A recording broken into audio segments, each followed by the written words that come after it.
এখন আমরা এমন স্তরে এসেছি মাইক্রো ক্রেডিটের যেটা পরিসংখ্যান এখানে দেওয়া আছে, আর নতুন চিন্তা করতে হবে এখানে।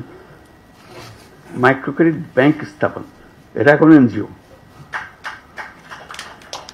কাজে এনজিওর থেকে উত্তরণ হইতে হবে। এনজিও পর্যায়ে রয়ে গেলে এটা ঠিক আবার ওই ব্যাংকিং মেজাজে আসবে না। মেজাজে আসতে হলে তাকে ব্যাংক হতে হবে। এই মাইক্রো ক্রেডিট ব্যাংক নামে একটা আইন করতে হবে, যেটা আইনের কথা আভাসিক নিতে আমরা পাচ্ছি এখানে।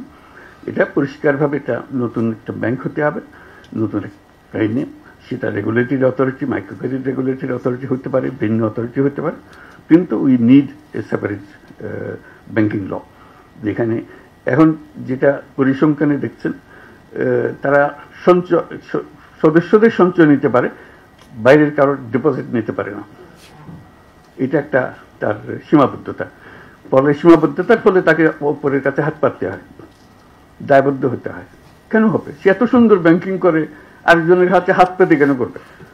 সে তার মধ্যে কি অভাব আছে যেটা সমবায় ব্যাংকে ছিল, এদের কাছে নেই। সমবায় ব্যাংকে আপনারা ব্যাংক বলছেন, মাইক্রো ক্রেডিট ব্যাংকে আপনারা ব্যাংক বলবেন না, তাকে সেই অধিকার দেবেন না। কি পাস করতে হবে তাকে এটা করার জন্য? সে সব কিছু পাস করে এসছে। কাজে আমার মনে হয় এটা সময় এসছে যে এটা মাইক্রো ক্রেডিট ব্যাংক আইনে করা।